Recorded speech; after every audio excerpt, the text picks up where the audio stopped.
오늘은 하이델베르그 유리문답 6문 하나님의 형상과 사랑 이런 주제를 가지고 말씀을 전하고자 합니다. 오늘 본문 말씀은 에베소서 4장 22절에서 24절, 골로새 3장 10절 두 군데를 보겠습니다. 우리 다 함께 같이 읽겠습니다. 너희는 시작. 너희는 유혹의 욕심을 따라 썩어져가는 구습을 따르는 옛사람을 벗어버리고 오직 너희의 심령이 새롭게 되어 하나님을 따라 의와 진리의 거룩함으로 지으심을 받은 새 사람을 입으라. 새 사람을 입었으니 이는 자기를 창조하신 이의 형상을 따라 지식에까지 새롭게 하심을 입은 자니라. 아멘.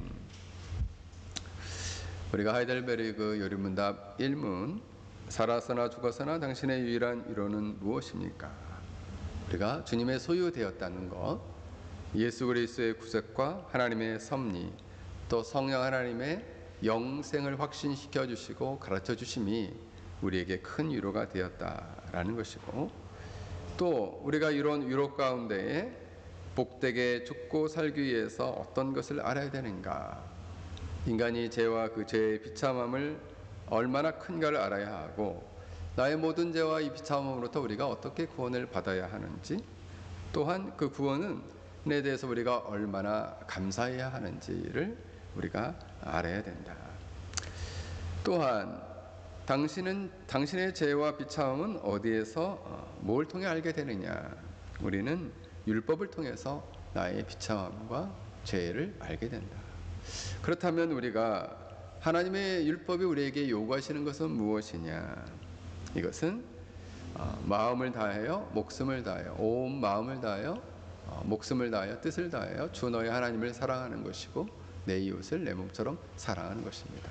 그런데 그 율법을 우리가 지킬 수 있습니까? 그런데 우리는 태어날 때부터 미워하는 경향성을 가지고 태어나서 우리가 이 율법을 지킬 수 없습니다. 그래서 우리가 율법을 지킬 수 없다면은 문제는 둘 중 하나인 거죠.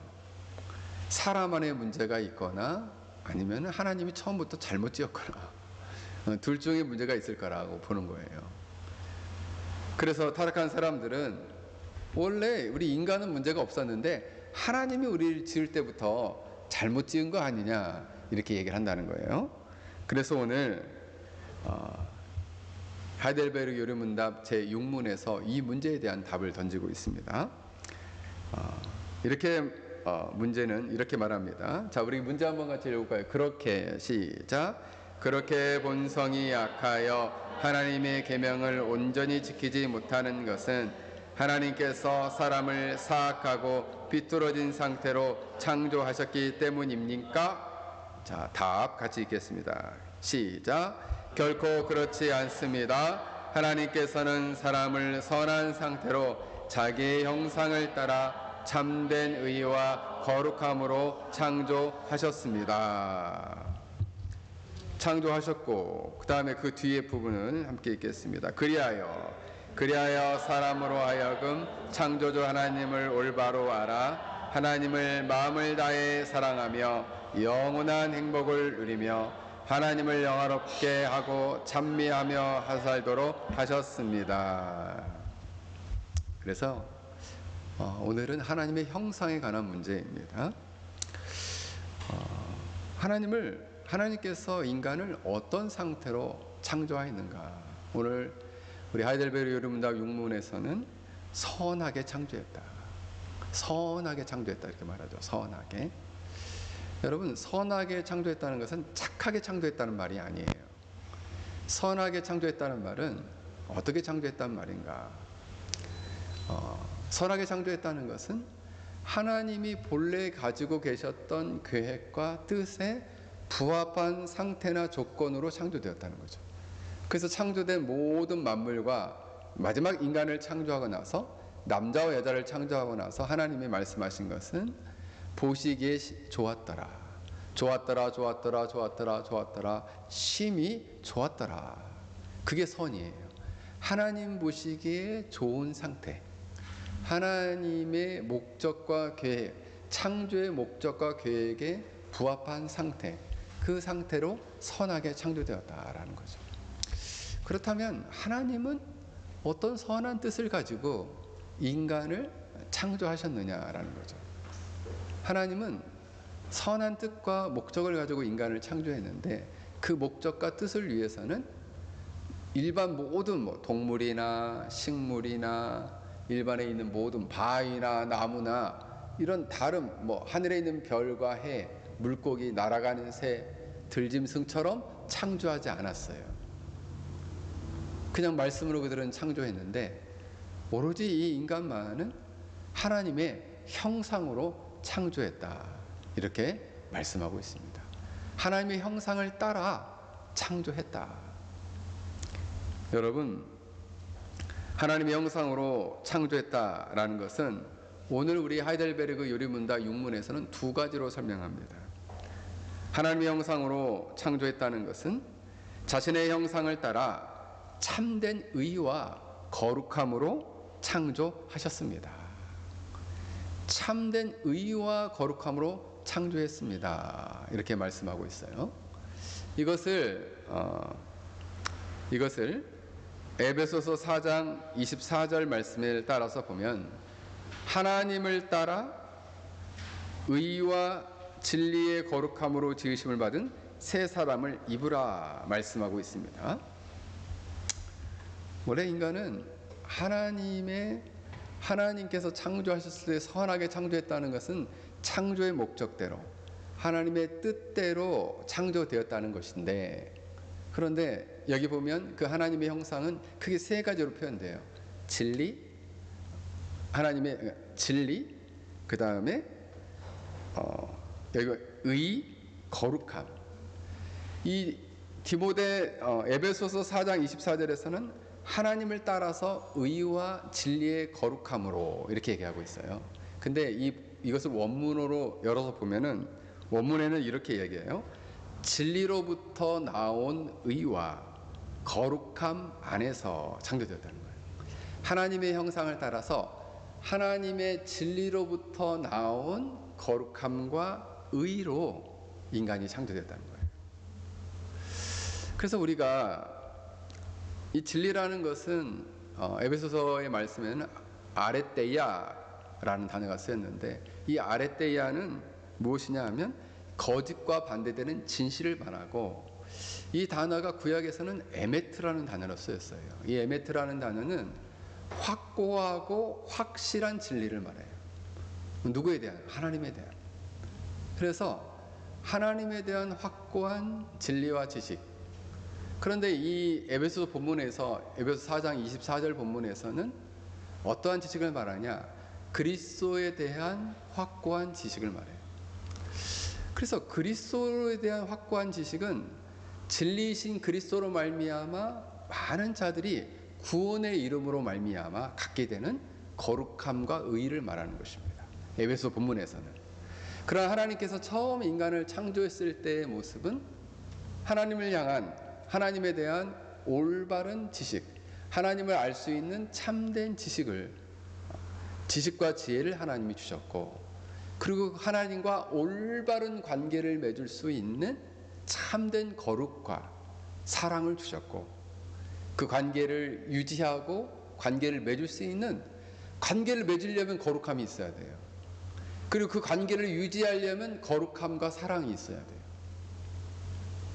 그리고 그 거룩함과 사랑을 가지고 하나님의 뜻에 올바른 관계 안에 놓인 것이 참된 의이고, 그 올바른 관계 안에서의 그 뜻대로 살아가는 삶이 참된 의예요.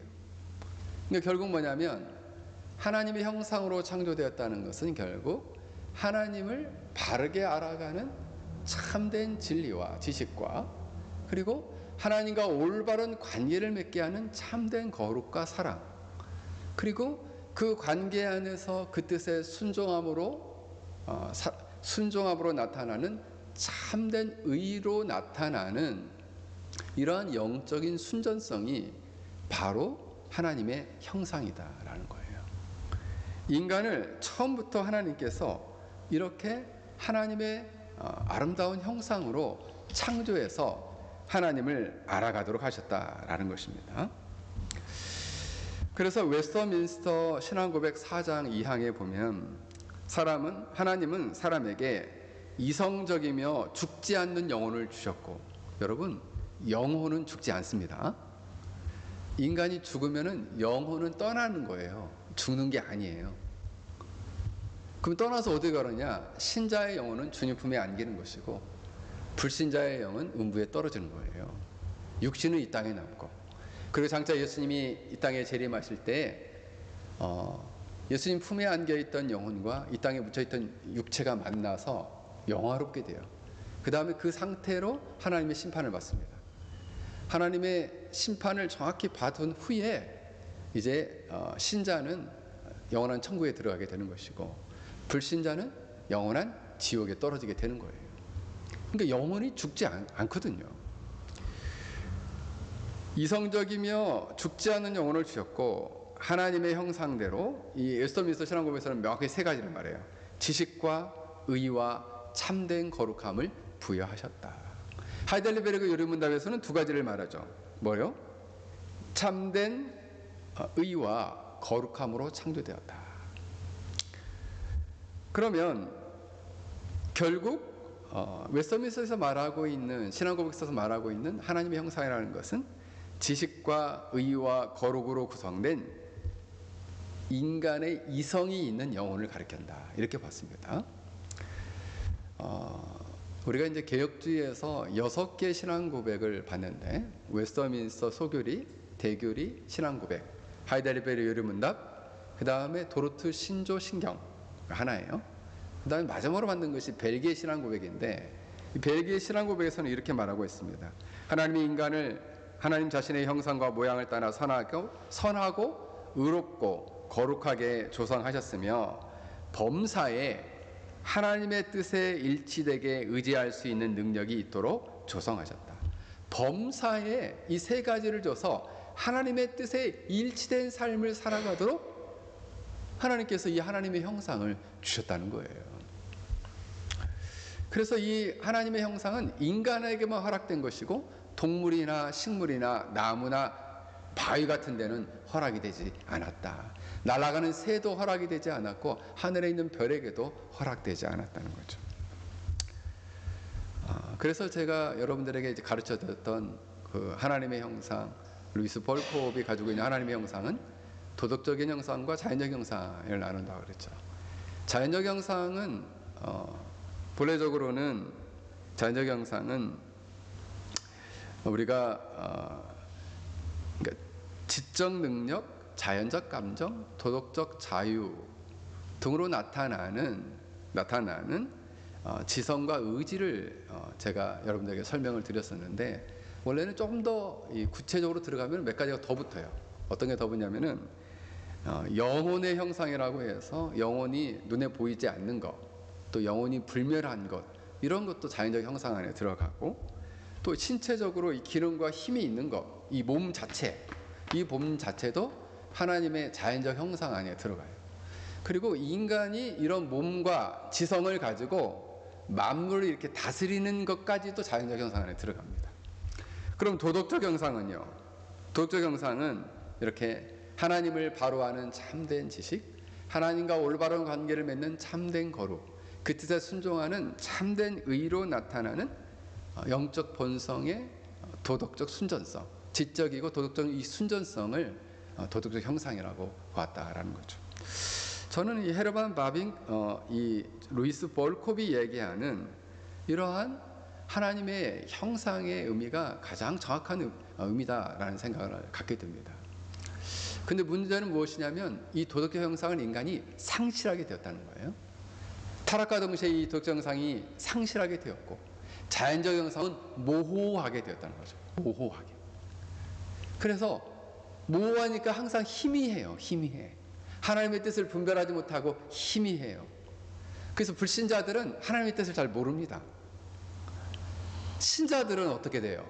이 도덕적 형상이 회복이 되니까 하나님의 뜻을 좀 더, 하나님에 대해서 올바로 알게 되고, 그리고 좀 더 이해할 수 있게 된다라는 거예요. 그리고 그 뜻을 범사에 분별할 수 있게 된다라는 것입니다. 그렇다면 이처럼 하나님께서 인간에게 하나님의 형상을 주시는 궁극적 목적은 무엇이냐? 하이델베르그 요리문답에서는 크게 네 가지로 말합니다. 첫 번째는 뭐냐 하면 그리하여 사람으로 하여금 창조주 하나님을 올바로 알게 하는 것이다. 이게 첫 번째예요. 창조주 하나님, 너를 누가 창조했냐? 네가 하늘에서 뚝 떨어진 게 아니다. 응? 하늘에 뚝 떨어진 것이 아니라 창조주 하나님께서 너를 창조하셨다. 그분이 너의 아버지시다. 하나님에 대한 올바른 지식을 알아가도록 하나님께서 이 인간을 하나님의 형상으로 창조했다는 거죠. 여러분, 인간은 이 지성이 주어졌기 때문에 하나님을 의지적으로 알아갈 수가 있어요. 그래서 무엇을 발견하도록 하냐면 자연과 하나님 말씀을 통해서 하나님의 위대하심을 발견하고 하나님의 아름다우심을 발견하고 하나님의 탁월하심을 발견하도록 하는 거죠. 그러면서 하나님은 정말 이 자연을 보니까 정말 아름다우신 분이구나. 그리고 이 피조 세계를 보니까 하나님은 정말 너무너무 탁월하신 분이구나. 이 피조 세계를 보니까 하나님은 너무너무 위대하신 분이구나 라는 것을 알게 돼요. 위대하심과 탁월하심과 아름다우심을 알게 되는 것이죠. 그렇게 아는 만큼 이것을 체험하고 이것을 깨닫게 하는 거죠. 여러분, 지성이 있다는 것은 더 나아가서 하나님이 어떠한 분이신지를 알 뿐만 아니라 그분의 뜻에 대해서도 알기를 원해요. 뜻. 하나님은 어떠한 분이신지, 그리고 그분의 마음 안에 있는 의지, 그 하나님의 뜻, 하나님은 어떤 목적과 의지를 갖고 있는지를 자꾸 알게 된다 이거죠. 어제도 우리가 성장반에서 배웠죠. 하나님의 궁극적으로 지혜는 무엇이냐? 하나님의 뜻을 아는 것이다. 그죠? 인간을 하나님의 형상으로 창조했기 때문에 지혜와 지식이 있어서 하나님의 뜻을 알게 된다는 거예요. 그 뜻이 무엇이라고 배웠습니까? 예수 그리스도를 통한 인류의 구원과 그리고 하나님 나라의 성장과 완성이라는 그 뜻을 인간이 지혜가 있다면 하나님의 형상으로 지어졌다면 그 뜻을 알아가도록 하셨다는 거죠. 처음에 인간을 창조했을 때는 어떤 뜻을 인간으로 알길 원하셨을까요? 하나님 형상으로 창조된 이 인간이 마음껏 하나님을 알 뿐만 아니라 하나님을 알아감으로 말미암아 거기에 대한 올바른 발음, 경외와 경배를 통해서 하나님께 영광을 돌리기를 원하셨다는 거죠. 하나님의 아름다우심. 여러분, 그래서 인간이 두 번째가 무엇이냐면, 그래서 하이델베르그 요리문답에서는 하나님 형상으로 창조된 두 번째 목적이 뭐냐? 마음으로 하나님을 사랑하는 것이다. 하나님 안에서 아름다움을 발견하는 거예요. 사랑이라는 것은 사랑하는 대상으로부터 아름다움과 탁월함을 발견하게 될 때 마음이 자꾸 이끌리는 경향성을 갖는 것이거든요. 사랑의 정의 자체가 그 대상에 대해서 마음으로 자꾸 이끌리고, 그리고 그 대상에 대해서 그 아름다움 때문에 자꾸 마음이 쓰이고, 그리고 그것을 하게 되면은 굉장히 기쁘고 즐겁고 행복하게 되는 거죠. 그래서 사랑의 특성이 두 가지라고 말씀을 드렸잖아요. 그 대상을 기뻐하는 거, 그리고 그 대상을 소중히 여기는 거. 그래서 저도 가끔씩 우리 아들한테, 저한테는 자주 우리 아들이 전화를 안 하는데 우리 집사람한테는 가끔씩 하거든요. 그럼 우리 집사람이 전화 받을 때 아들 이렇게 전화 받거든요. 우리 딸이 전화하면 공주 이렇게 전화를 받죠. 그러니까 공주하고 아들하고 신분 차이가 크죠. 신분 차이가 커요. 우리 딸이 더 이뻐가지고.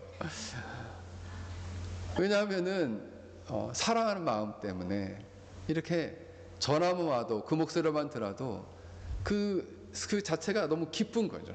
왜요? 사랑하기 때문에 그 목소리만 들어도 좋은 일로 전화했든 나쁜 일로 전화했든 간에 어쨌든 전화를 했다는 것이 중요하니까. 그렇죠? 그래서 왜냐하면 그 대상을 기뻐하기 때문에 그렇습니다. 그리고 그 대상을 소중히 여기기 때문에 사랑하게 되는 것이죠. 우리가 그런 점에 있어서 하나님을 아는 만큼 사랑할 수 있어요. 그런 점에 있어서 우리가 하나님을 올바로 아는 만큼 깊이 사랑할 수 있어요. 깊이 소중히 여길 수 있고 기뻐할 수 있어요. 왜 우리가 신앙생활 하는데 하나님을 기뻐하지 못하고 왜 우리가 하나님을 소중히 여기지 못할까요? 하나님을 잘 몰라서 그래요. 하나님의 아름다움을 잘 발견하지 못해서 그래요. 그래서 조나단 에드워즈는 하나님의 아름다움에 대해서 엄청 연구를 했어요. 왜 하나님은 아름다우신가? 그래서 하나님은 얼마나 아름다우신지 이 자연 세계를 만날 때에도 수학에 있어서의 그 수열로 이 잎사귀들을 만들었다. 이렇게 가지고 봤어요. 예를 들면은 이 아카시아 나무 잎을 딱 끊어서 보면은 아주 정교하게 순서별로 만들어졌어요. 그 잎사귀 하나하나 봐도 이 무늬가 그냥 만들어진 게 아니에요. 하나하나 하나님께서 이걸 볼 때 하나님은 굉장히 아름다우신 분이구나 라는 것을 우리가 추측해 갈 수 있다는 거예요. 그러면서 창조주 하나님을 알아가고 그리고 처음에는 그 창조주 하나님을 알아가고 그분의 뜻과 의지를 알아가면서 그 마음으로 하나님을 사랑하도록 인간을 하나님의 형상으로 창조했다는 것입니다. 그러면 하나님을 알아가게 되면 어떤 일이 일어나게 되나요? 오늘 우리 하이델베르 여러분답 육문에서 이렇게 말합니다. 영원한 행복을 누리게 됩니다. 하나님을 사랑하게 될 때 비로소 인간은 영원한 행복을 누리게 됩니다.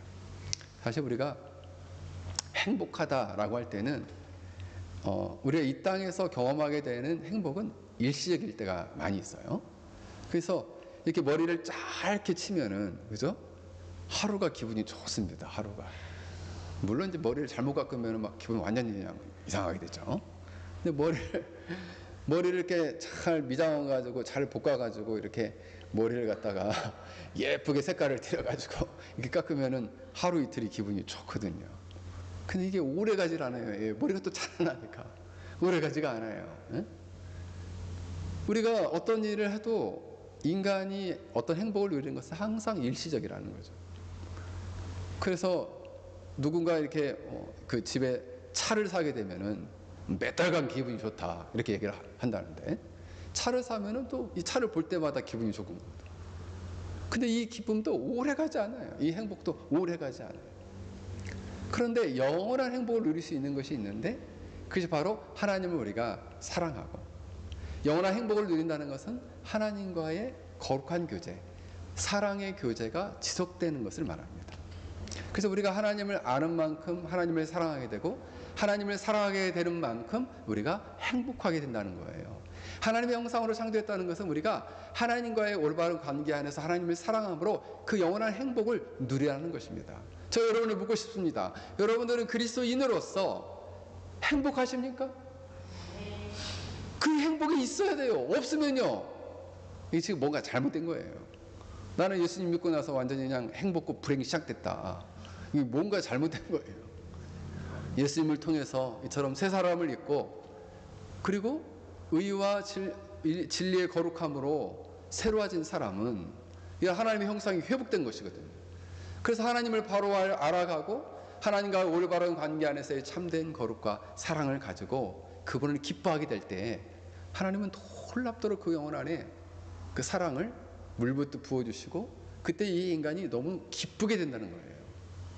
그때는 어떤 마음이 생기냐? 마지막으로 그분께 찬양과 영광을 돌리게 됩니다. 그분께 너무 기쁜 나머지 경배와 찬양을 돌리는 거예요. 그래서 처음에 창조했을 때 인간이 하나님께 효과와 영광을 돌리는 방법은 크게 두 가지였어요. 경배와 노동. 그러니까 이 경배와 노동은 오늘날도 동일해요. 오늘날도 동일합니다. 오늘날에도 신자들이 자신이 하는 직장 생활, 내가 주부로서 여기서 아이들을 교육하고 여기서 돌보는 거, 이거 노동이잖아요. 그 노동을 통해서도 하나님께 영광을 돌리고자 하는 거예요. 자기가 하는 일을 통해서 영광을 돌리고 그리고 이렇게 주중에 한 번 또 새벽에 일어나서 또 주일을 한 번 시간을 정해서 하나님께 경배와 찬양과 예배를 드리는 거예요. 이것이 하나님의 형상으로 창조되어서 하나님을 알고 하나님을 사랑하고 하나님을 즐거워하고 그 안에서 행복을 누리는 사람들이 마땅히 돌려야 되는 것이 바로 경배와 찬양과 영광이다라는 거예요. 그래서 우리가 하나님께 예배하는 것이 기쁘고 하나님을 알아가고 진리를 배워가는 것이 기쁘고, 왜? 이것이 우리의 사랑을 증폭시켜 주니까. 그래서 우리가 그 안에서 참된 행복과 기쁨을 누리기 때문에 이러한 삶을 살아가는 것이 마땅하다, 오늘 하이델베르그 유르문답에서는 말하고 있는 것입니다. 그래서 특히 하나님께서는 사람을 만드실 때 거기 그 창세기 1장 26절에서 28절을 보면은 우리의 형상대로, 하나님의 형상을 따라 우리의 모양대로 사람을 만들 때 남자와 여자를 만들었다 그래요. 나와요. 사람을 만드시고 끝난 게 아니에요. 남자와 여자를 만들었다 그래요. 왜 그러냐? 이 사랑은 어떻게, 하나님과의 사랑은 관계 안에서 드러나잖아요. 마찬가지로 인간을 창조할 때 홀로만 만들지 않고 독처하는 것이 좋지 못하다는 얘기는 성부, 성자, 성령 안에서 이루어지는 사랑의 이 관계성이 사람과의 관계 안에서도 하나님은 나누기를 원하시는 거예요. 지성적으로는 하나님은 인간과 지식과 지혜와 사랑과 영광, 그러니까 거룩과 영광을 함께 나누기를 원하시죠. 지성적으로는. 그래서 하나님은 하나님과 이 인간과 소통하기를 원하시고, 그리고 감정과 의지 안에서는 하나님은 어떤 경향성이 있냐면 사랑하려는 경향성이 있어요. 그래서 그 사랑을 나누기를 원하셔요. 그래서 인간과 하나님은 끊임없이 하나님을 아는 지식, 하나님의 지식과 지혜를 나누고 사랑을 나누도록 인간을 창조하셨는데, 인간도 마찬가지예요. 남자와 여자를 창조해서 가정을 이루게 하신 것은 그 부부간에도 여전히 하나님의 형상으로 창조된 자로서 서로를 알아가고, 그리고 하나님의 뜻을 배운 것을, 뜻을 알게 된 것을 서로 나누고, 그래서 진리 안에서 서로 소통하도록, 그리고 하나님의 불붙는 사랑을 경험하여 그 행복감을 서로 나누도록, 그럼으로써 사랑으로서 그 가정이 더욱더 하나 되고 연합되게 되는 것입니다. 그래서 가정이 더욱더 아름답게 세워져서 하나님께 영광을 돌리는 거예요. 그 가정의 그 연합된 그 사랑을 가지고 직장에서 또 받은 바 그 사랑과 은혜를 흘려보내는 것이죠. 그래서 이 사람들도 지켜보는 거죠. 아니, 저 가정은 어디서 저 사랑이 나서 부부간에 저렇게 너무너무 사랑하고 행복하게 지내는가. 저분들은 저 하늘에 계신 하나님과 지속적으로 소통하며 교제하며 그 거룩한 교제 안에서 사랑을 나누고 행복을 누리는 것이구나 하면서 그들 역시도 다시금 하나님을 찬양하고 하나님을 알아가고 하나님과 올바른 관계를 맺고 그 관계 안에서의 교제를 나누고, 그리고 그 뜻에 순종하며 살아가는 사람들이 점점점 많아지도록 하나님께서 남자와 여자를 창조했다는 것입니다. 그러므로 우리는 우리의 가정에서, 직장에서 우리가 어떠한 모습으로 하나님의 형상을 가진 자로서 살아가야 되는지를 알게 됩니다.